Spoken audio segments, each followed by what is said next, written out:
Hello viewers, কেমন আছেন সবাই? আমি জুলহাস কবির আবারও স্বাগত জানাচ্ছি আপনাদেরকে নতুন আরেকটি ভিডিওতে। বছরের প্রথম দিন নববর্ষের শুভেচ্ছা জানিয়েই শুরু করতে চাই আজকের এই ভিডিওটি। আপনারা জানেন, তৃতীয় টার্মিনাল নিয়ে নতুন কোনো আপডেট আসলেই আমি আপনাদের সামনে হাজির হই।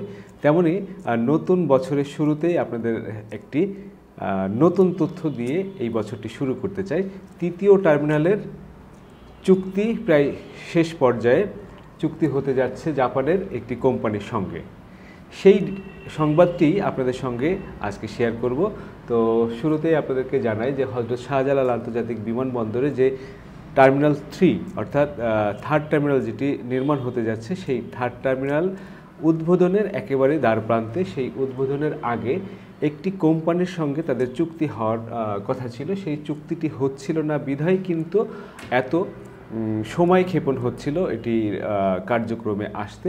সেই সকল সংখ্যা কাটিয়ে আমরা যে সংবাদটি পাচ্ছি সেটি হলো, জাপানের কোম্পানি পাচ্ছে থার্ড টার্মিনালের দায়িত্ব, 1 মাসের মধ্যেই এই চুক্তি সম্পন্ন হবে, এমন একটি প্রতিবেদন কিন্তু করেছে বণিক বার্তা সহ বাংলাদেশের অধিকাংশ গণমাধ্যমে এই প্রতিবেদনটি করেছে। চলুন আমরা সেই প্রতিবেদনে আসলে কি বলা হচ্ছে এবং আমার কাছে কি তথ্য আছে সেই সকল বিষয়গুলো নিয়েই আলোচনা শুরু করা যায় এবং কিভাবে এই 1 মাসের মধ্যেই এই চুক্তিটি সম্পূর্ণ হবে। তো বণিক বার্তার এই প্রতিবেদনের শুরুতেই আমরা দেখতে পাচ্ছি, লিখছে যে ঢাকার হযরত শাহজালাল আন্তর্জাতিক বিমানবন্দরের টার্মিনাল 3 পরিচালনা শুরু থেকেই জাপানি প্রতিষ্ঠানের সঙ্গে আলোচনা চলে আসছে। অবশেষে জাপানের 2টি সরকারি ও 4টি প্রতিষ্ঠানের মধ্যে সমন্বয়ে গঠিত বিশেষায়িত কোম্পানি 15 বছরের জন্য নবনির্মিত টার্মিনাল পরিচালনা ও রক্ষণাবেক্ষণের দায়িত্ব পাচ্ছে।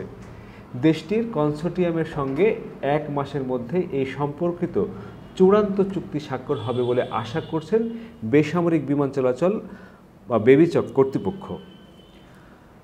তারা কি বলছেন, কিভাবে আসলে এই চুক্তিটি হবে? এটি কি পিপিপি চুক্তি না কি চুক্তি? চলুন সেই বিষয়টি আপনাদেরকে জানিয়ে রাখি যে অনেক দিন ধরেই আলোচনা চলছিল যে জাপানি প্রতিষ্ঠানকে দেয়া হোক। জাপানি প্রতিষ্ঠানকে যে বিষয়টি নিয়ে বেশি আলোচনা হচ্ছিল যে রক্ষণাবেক্ষণ এবং পরিচালনার দায়িত্বের পাশাপাশি তাদেরকে যেন গ্রাউন্ড হ্যান্ডেলিংয়ের কাজটি দেওয়া হয়। সেই গ্রাউন্ড হ্যান্ডেলিংয়ের কাজটি কিন্তু এরই মধ্যে বিমান বাংলাদেশ এয়ারলাইন্স, আমাদের রাষ্ট্রীয় ও পতাকাবাহী উড়োজাহাজ সংস্থা, সেই বিমান বাংলাদেশ এয়ারলাইন্সকে কিন্তু দেয়া হয়েছে এবং সেই লক্ষ্যে বিমান বাংলাদেশ এয়ারলাইন্স এর মধ্যে কাজ করছে। এখন এই যে পরিচালনা হবে তৃতীয় টার্মিনালটি, এটি তো বিশাল একটি অবকাঠামো, এখানে নানান ধরনের কার্যক্রম চলবে। এটি পরিচালনা কী করবে? বেসামরিক বিমান চলাচল কর্তৃপক্ষ তারা নিজেরা পরিচালনা করবে নাকি তৃতীয় কোনো কোম্পানি এসে সেটি পরিচালনা করবে?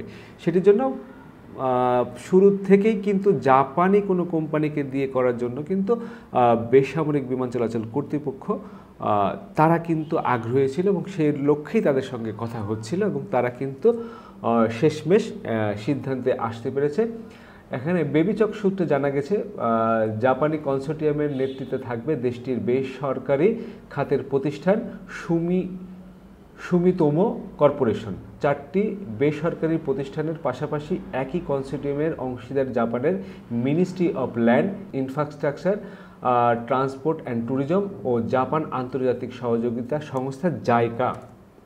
সরকারি বেসরকারি অংশীদারিত্ব পিপিপি মডেলে বিশেষ এই কোম্পানির সঙ্গে চুক্তি করবে বাংলাদেশ। এই চুক্তিটা আসলে কিভাবে হবে? তাহলে আমরা যেটি জানলাম যে 15 বছরের জন্য এই চুক্তিটি হবে। কত টাকার চুক্তি, এখান থেকে আয় হলে বাংলাদেশ কতটুকু পাবে, জাপান কতটুকু পাবে, সেই বিষয়টি বা কী? চলুন সেই সকল বিষয়গুলোই একটু আলোচনা করি। থার্ড টার্মিনাল গ্রাউন্ড হ্যান্ডলিংয়ের দায়িত্ব এর মধ্যে আমি আলোচনা বললাম যে বিমান বাংলাদেশ এয়ারলাইন্সকে দেওয়ার সিদ্ধান্ত নীতিগতভাবে নেওয়া হয়েছে এবং বিমান অবশ্যই সেই কাজটি করবে জাপানি কনসোর্টিয়ামের অধীনেই। এই যে জাপান যে কনসোর্টিয়ামটি রক্ষণাবেক্ষণ এবং পরিচালনার দায়িত্ব পেল, তাদের অধীনেই কিন্তু বিমানকে এটি করতে হবে এবং তাদের যে রিকোয়ারমেন্ট, অর্থাৎ তারা যে ধরনের তাদেরকে বলা হবে যে সেবার মান আমার এই দিতে হবে, তারা যে চাহিদা দেবে সেই চাহিদা অনুযায়ী কিন্তু বিমানকে করতে হবে। এবং এই যে কনসোর্টিয়ামটি হলো, তাকে কিন্তু বিমান যেমন সাপোর্ট দেবে, ঠিক সিভিল এভিয়েশন কর্তৃপক্ষ তারা যে ধরনের ইনস্ট্রাকশন দেবে বা চুক্তিতে যে ধরনের চাহিদা থাকবে সেই অনুযায়ী কিন্তু কনসোর্টিয়ামকে কাজ করতে হবে। এখন আমরা একটু আলোচনা করি এই প্রতিবেদনে আরেকটি বিষয়। বেবিচক সূত্র বলছে থার্ড টার্মিনাল থেকে 2 ধরনের আয় হবে। অ্যারোনটিক্যাল আয়ের মধ্যে এক ধরনের আয় আছে অ্যারোনটিক্যাল আয় এবং নন অ্যারোনটিক্যাল আয়।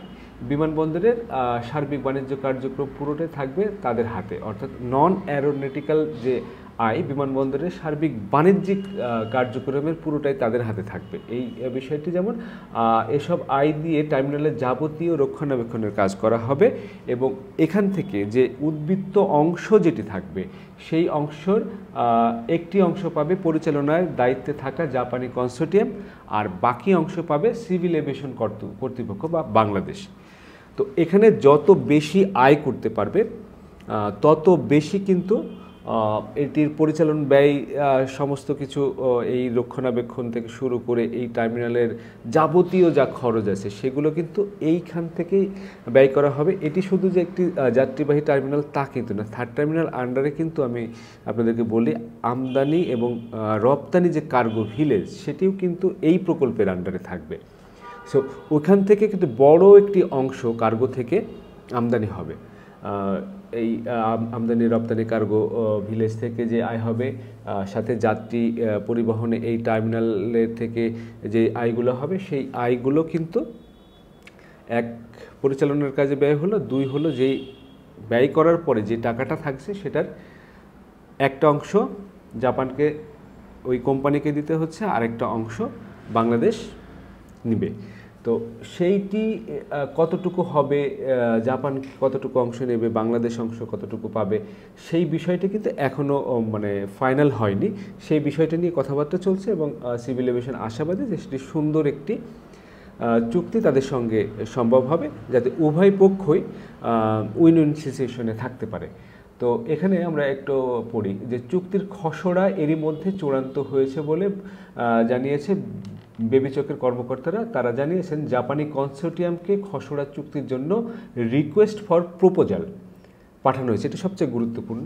পিপিপির আইন অনুযায়ী এটা পাওয়ার পর তার সর্বোচ্চ 42 দিন, আমি আবারও বলি সর্বোচ্চ 42 দিন সময় নিতে পারে, যদিও বেবিচক কর্মকর্তাদের প্রত্যাশা 1 মাসের মধ্যেই এই চুক্তি সম্পাদন হয়ে যাবে। মানে মূল কাজ যখন হয়ে গেল তখন কিন্তু আর কোথাও বাধা নেই, সেটি 42 দিন একটা টাইম ফ্রেম আছে, সেই ফ্রেমের ভিতরে করতে হয়। যখন রিকোয়েস্ট ফর প্রপোজাল পাঠায়, সেই রিকোয়েস্ট ফর প্রপোজালের পরে যদি তাদের সমস্ত প্রস্তুতি থাকে সেটি 15 দিনেও সম্ভব, 7 দিনেও সম্ভব, 21 দিনেও সম্ভব। অর্থাৎ আমরা বলতেই পারি এটি যেহেতু রিকোয়েস্ট ফর প্রপোজাল পাঠানো হয়ে গেছে, সো এটি 1 মাসের মধ্যেই আমি আশা করি, যদি আন্তরিকতা থাকে এবং কোনো জায়গায় যদি কোনো ঘাটতি না থাকে তাহলে সেটি 1 মাসের মধ্যেই চুক্তি স্বাক্ষরিত হয়ে যাবে। সবচেয়ে গুরুত্বপূর্ণ, এই চুক্তিটি যখন হয়ে যাবে তখন কিন্তু এই যে অবকাঠামোর 99% কাজ শেষ হওয়ার পরে যেটি আপনারা বলছিলেন যে এত বড় একটা ইনভেস্টমেন্ট, এত বড় একটা স্ট্রাকচার কেন ফেলে রাখা হয়েছে, কেন তার অপারেশনে যাওয়া হচ্ছে না, সাধারণ যাত্রীর জন্য খুলে দেওয়া হচ্ছে না, সেটির কাজ কিন্তু এবার শুরু হয়ে যাবে। চুক্তির পরপরই অবশ্য টার্মিনাল কার্যক্রম শুরু করতে পারবে না অপারেটর প্রতিষ্ঠান। কেন সেটি বলছে আপনাদেরকে। প্রয়োজনীয় প্রস্তুতি শেষ করে টার্মিনালের বাণিজ্যিক কার্যক্রম শুরু করতে তাদের 6 থেকে 8 মাসের মতো সময় লাগতে পারে বলে জানিয়েছে বেবিচক। তারা বলছেন যে 6 থেকে 8 মাস আসলে সময় লাগবে, কারণ এখানে অনেকগুলো বিষয় আছে, সেই বিষয়গুলো কিন্তু চুক্তি হওয়ার পরে তৈরি করতে হবে। সে বিষয়গুলো নিয়ে আমি আরও বিস্তারিত একটি ভিডিও আপনাদের জন্য বানাবো, আমার সঙ্গে যুক্ত থাকুন। আমি কাল অথবা পরশু এই সমস্ত বিষয়গুলো নিয়ে আপনাদের সামনে নতুন ভিডিও নিয়ে হাজির হব এবং গভীরভাবে আলোচনা করার চেষ্টা করব এবং সিভিল এভিয়েশন কর্তৃপক্ষের সঙ্গেও আমি এই বিষয় নিয়ে কথা বলবো এবং তাদের মুখ থেকেই শুনে এবং তাদের ইন্টারভিউ নিয়ে সুন্দর আরেকটি ভিডিও আপনাদের জন্য বানাবো। তাহলে আপনাদের বিষয়টি আরও পরিষ্কার হয়ে যাবে যে কবে নাগাদ এই 3য় টার্মিনাল সাধারণ যাত্রীদের জন্য অর্থাৎ আপনার আমার জন্য খুলে যাবে। প্রচুর প্রবাসী আমাকে কমেন্টস করেন। আমার খুবই ভালো লাগে যে তারা আমার উপরে আস্থা রেখেছেন। আপনাদের আস্থা রাখার কারণে কিন্তু আমি প্রতিদিন নতুন নতুন ভিডিও বানানোর কিন্তু উৎসাহ পাই। আপনারা বারবার জানতে চান যে কবে এই তৃতীয় টার্মিনাল সাধারণ যাত্রীদের জন্য ব্যবহার করতে পারেন। কেউ কেউ এই তৃতীয় টার্মিনাল ব্যবহার করে দেশে আসবেন বলে অনেক দিন ধরে তারা দেশে আসছেন না, ডেট চেঞ্জ করছেন। এটি কিন্তু আবেগের একটা বিষয় আমি দেখলাম, বিশেষ করে প্রবাসী ভাইদের।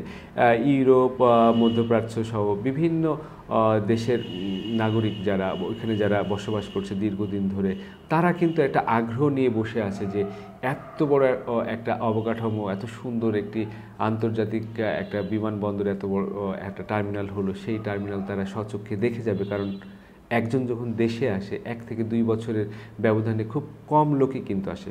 কোনো রেমিটেন্স যোদ্ধা যারা আছেন তাদের হয়তো কেউ 3 বছর 5 বছর পরেও দেশে ফেরেন। তো তাদের এই টার্মিনালটির এত বেশি ভিডিও তারা দেখেছে আর এত বেশি প্রচারণা করা হয়েছে, সেখানে তাদের ভিতরেও কিন্তু একটা আগ্রহ হয়েছে। কারণ তারা বিভিন্ন দেশের বিভিন্ন এয়ারপোর্ট ব্যবহার করে বাংলাদেশের ঢাকার 1 নম্বর এবং 2 নম্বর টার্মিনালের সঙ্গে যখন তারা কম্পেয়ার করে, তখন কিন্তু বাংলাদেশের সাথে ওই দেশগুলোর পার্থক্যটা বুঝতে পারে। এটা নিয়ে তারা কিন্তু আশায় একটা বুক বেঁধেছে এবং বর্তমানে এই যে টার্মিনাল সেটি একেবারে দ্বারপ্রান্তে আমরা চলে এসেছি। এখন আরেকটু বিষয় জানি যে জাপানি কনসোর্টিয়ামের সঙ্গে 3rd টার্মিনালের অপারেশন ও মেইনটেনেন্স চুক্তির বিষয়টি চূড়ান্ত পর্যায়ে রয়েছে উল্লেখ করে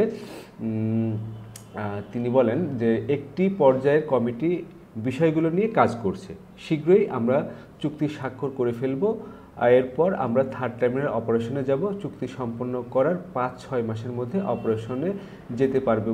তো এই বিষয়টি গেল 1 মাস ধরে কিন্তু তারা আলোচনা করছেন এবং একটি শেষ পর্যায়ে কিন্তু চলে এসেছে এবং তারপরে কিন্তু তাদেরকে প্রপোজালটি দেওয়া হয়েছে। তো এখন দেখার বিষয় হলো কত দ্রুত এটি সম্পূর্ণ হয়। আর তিনি বলছেন যে টার্মিনাল থেকে আয় হওয়া রাজস্ব কিভাবে বন্টন হবে এমন প্রশ্ন বেবিচক চেয়ারম্যানকে করা হলে তিনি বলেছেন এটা নিয়ে এখনো আলোচনা চলছে। আয় যা হবে তার বড় অংশই টার্মিনাল রক্ষণাবেক্ষণে ব্যয় হয়ে যাবে, আর বাকি অংশ 1 ভাগ পাবে সিভিল এভিয়েশন, আরেক ভাগ পাবে অপারেটর, অর্থাৎ ওই জাপানি কনসোর্টিয়াম। যেহেতু এখনো চুক্তি চূড়ান্ত হয়নি, সেহেতু রাজস্ব ভাগাভাগির বিষয়ে চূড়ান্ত কিছু বলা সম্ভব হচ্ছে না। তো 3rd টার্মিনাল নির্মাণে যে বিষয়টি, সেখানে যে ব্যয় হয়েছিল, সেখান থেকে যে রিটার্নটা আসা এবং জায়গাকে এই ঋণ শোধ দেয়া, সেটি কিন্তু সবকিছুই এর ভিতর দিয়েই কিন্তু করতে হবে এবং যত দ্রুত এই 3য় টার্মিনাল অপারেশনে যাবে, এখান থেকে আয় করা শুরু করবে, ততই কিন্তু দেশের জন্য মঙ্গল। না হলে কিন্তু সরকারের যে রাজস্ব সেখান থেকে কিন্তু তাদেরকে এই লোনের টাকা শোধ করতে হবে। তো আমরা শেষ পর্যায়ে আসছে একটু বিষয় আপনাদেরকে জানিয়ে রাখি। শাহজালালের এই 3rd টার্মিনাল নির্মাণে ব্যয় হচ্ছে প্রায় 21,139 কোটি টাকা। এই প্রকল্পটি জায়গা ঋণ দিয়েছে, আর বাকি অংশ যে টাকা সেটি কিন্তু বাংলাদেশ নিজেদের ফান্ড থেকে করছে। 1 মাসের মধ্যে অপারেটর চুক্তি হলে চলতি বছরের শেষ নাগাদ বাণিজ্যিক কার্যক্রম শুরু হতে পারে।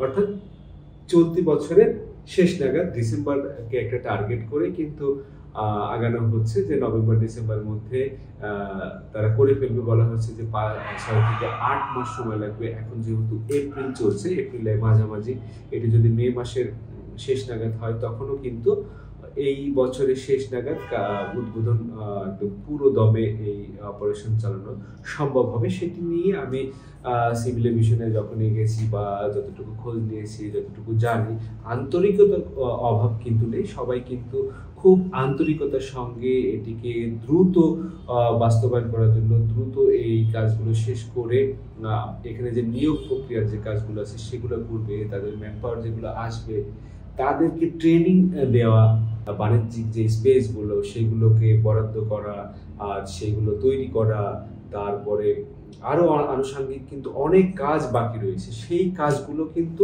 খুব দ্রুত সময়ে করা সম্ভব হবে যদি এই চুক্তিটি শেষ হয়ে যায়। এবং তারপরে কিন্তু আমরা দেখব যে নির্ধারিত যে সময় বলা হচ্ছে ডিসেম্বর বা এই বছরের শেষ নাগাদ, সেটি হয়তো যদি এই গতিতে চলে আমি বিশ্বাস রাখি যে সম্ভব হবে।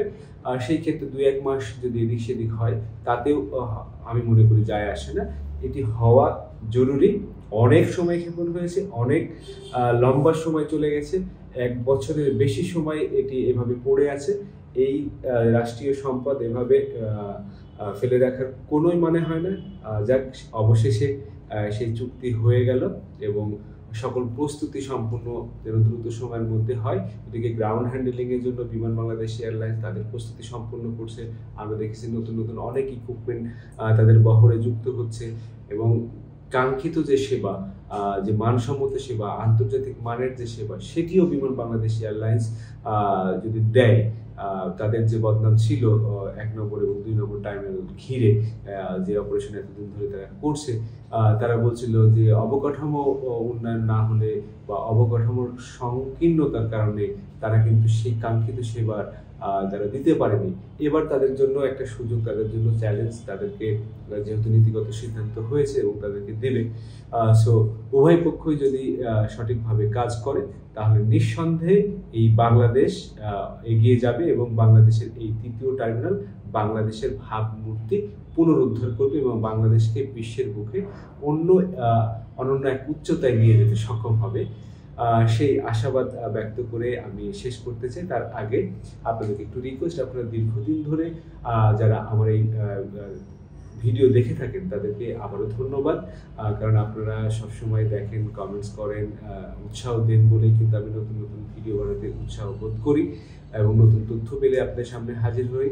প্রতিদিন 3য় টার্মিনাল নিয়ে নতুন কোনো ভিডিও না দিয়ে সঠিক তথ্য নিয়ে চেষ্টা করি তথ্যবহুল কোনো ভিডিও বানানোর। তো সেই চেষ্টাটি অব্যাহত থাকবে। আশা রাখি আপনারা আমার পাশে থাকবেন।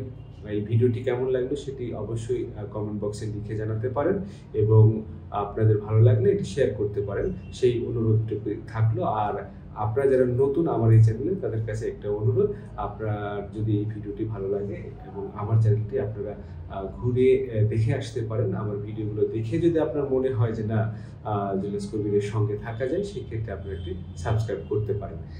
সেই অনুরোধটি থাকলো, নিশ্চয় সেটি করবেন। আর আগামীতে আপনারা কী ধরনের ভিডিও দেখতে চান সেগুলো লিখে জানাতে পারেন। তো ভালো থাকুন, সুস্থ থাকুন, নিরাপদে থাকুন।